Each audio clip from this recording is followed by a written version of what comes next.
Hey guys, I hope you're having a wonderful day and making some really good trades. And right now we had a really big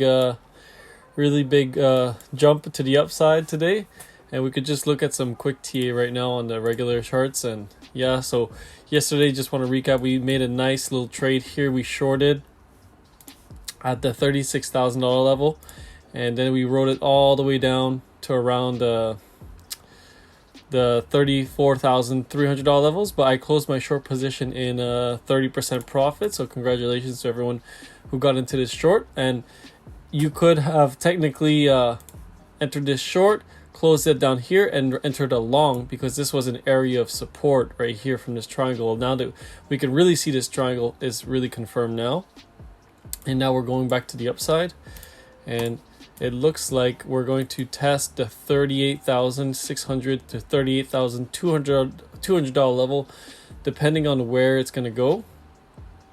And this is just my triangle that I have right here, and I'm on the Bitstamp chart. So you could probably have different prices on different charts, but this is the one I use just because Bitstamp has a very long-term history of Bitcoin. And we could go on the weekly, and we could go all the way back to 2013. That's why I like to do my TA on the larger time frame charts. And yes, we can look at the 4 hour. So this candle's still open right here. I think we're gonna go test this. And this triangle closes on June 6th. So we still have a couple of days. Technically we could stay in this pattern, but I don't think we're gonna stay in this pattern, just because we, on the larger time frames, we are forming a beautiful W pattern right now. And sorry, I drew that really bad, but we're going to probably test the $40,000 levels one more time. And if we can break it, then I think we're going to be going back up to the upside and doing something like this, possibly. Like that. We gotta fight through resistance, right? And bounce back up, do stuff like that. Confirm a support, and then keep going to the upside. It's not a straight rocket ship to the moon. It doesn't work like that. No. So we're probably gonna fight through these resistances that were support, and retest everything. And the fundamentals are really strong on Bitcoin, especially right now. News came out again on India saying Bitcoin is completely legal. Suddenly after the price falls 50%, it's okay. There's no more FUD. The FUD was it wasn't true. So how funny is that? It's just hilarious. Manipulation at its finest. And also something else that I want to cover that's also related to Bitcoin and the market. When we go here on the SP 500 chart and we go on the monthly candles, we now have a red dot for the momentum waves for the SP 500. So my short position on the market might work now. So I'm actually, like, for people who don't know, I have entered a short at the $4,200 levels for the SP 500, and I'm betting that the market is going to go down.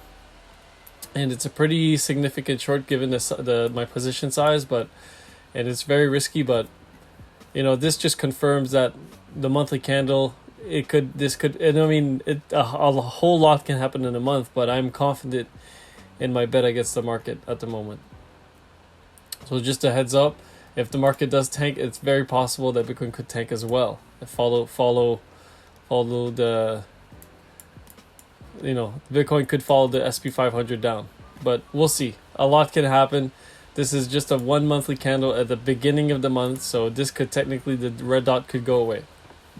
Just full disclosure, just want to let everyone know. And yeah, so when we look at the daily time frames for Bitcoin, we can see that the money flow is a little bit in the red right now, and I would really like it if it could go back into the green. Because when we have money flow that's red, that means we have money leaving the asset.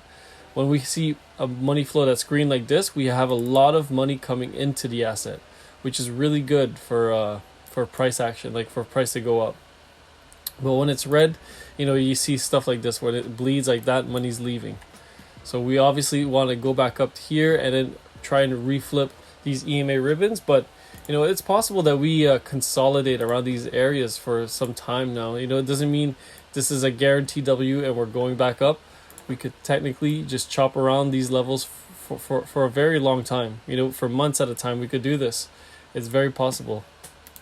It's also possible we break down as well. If this is a triangle, it doesn't mean it's going to break to the upside. I am looking at a larger W here, like I said, but we're still in the symmetrical triangle. And if we break down, the target for this is very, very low. It's around if we break down, the target would be around the $20,000 to $17,000 area, depending on who you ask. And if we break up, we could go all the way back up to the $51,000 levels. But I think we would have some very strong resistance at the 21 weekly EMA, which is set at $44,000 right now. But we'll see what happens. This is we're still at the beginning of the weekly candle, so a lot of stuff can happen. We just want to look at the charts and plan our trades. I'd look at traditional TA like this. I draw my triangles and I draw my lines of support and resistances. I look at my RSI, and then I will look at market cipher as well on the same time frame to confirm or to place my trades. Right here we could see when we entered our short, we hit a red X, and on top of that we were breaking down from a triangle. That's when I entered my short at 36,000 around this area, and then we went down. Well, I actually entered a little bit before that. I entered around here, but then the red X confirmed it, so we went all the way down. We wrote it down to a 30% profit. And then I know some people entered some longs here, not at the 34, but maybe at the 35 and the 36. You're still in a very significant profit, 5% on leverage. That's 50%. That's with 10x leverage, but depending on the amount of leverage you use, you could be making more or less gains. But it's never a mistake to take profits. I didn't take this long, probably because I was sleeping. I closed my short and I went to bed. I'm sorry if I didn't let anyone know, but you can always ask Daniel or Ben in the chat, when they are closing or opening their trades, right? Anyways, I don't want to talk for too long. Been having a long day at work and just wanted to give you guys an update on the market. Oh yeah, and sorry, just to quickly talk about my gold positions as well. Gold is still going up. We're at 1909 right now, and silver's up at 2816, and the US dollar is in fact falling again as well. This is the monthly, but we want to look at the daily. Daily, we're looking at some very strong bearish signs. We got a 16 here and a -5 for the bulls. So I think we could start to dip in this resistance box, and if we do break through it and close a monthly underneath it, I think that's it. I will completely get out of the US dollar and get into very stable assets as gold, Bitcoin. Bitcoin's not that stable right now, but it is a scarce asset. I'm going to put my money in scarce assets as the value of the US dollar keeps dropping. Yep. And that's basically it. I'm going to be potentially looking at trading this very big pattern right now. We could probably reach our $1,000 goal for the challenge account. We're at a 515% profit after 1 month, but it was mostly half the month I did some heavy trading, and then the rest of the month I kind of took it easy because really work's been really crazy, and I just can't get some time to myself to do a lot of trading now. And yeah, so if we break up, then I'm going to trade it. If we break down, then I'll trade it. And right now, if we don't break up and we get rejected again, you could probably short from here, but I would be careful. But the RSI is starting to top out right now, so technically you could enter a short and have it go all the way down. But just be careful, guys, because right now you can get wrecked with leverage. As we can see, you can get liquidated pretty easily if you entered a short here, and then you didn't set a stop loss, and you woke up in the morning, you'd be in a loss right now, or you could have even been liquidated depending on the leverage you use. Yeah, and yeah, that's basically it. I got another video I want to make later, but I'm gonna release it on another day. Anyways, thanks for liking and subscribing, guys. We're at 332 subscribers. It's pretty crazy. And yeah, thanks for the support. Love you guys. Peace.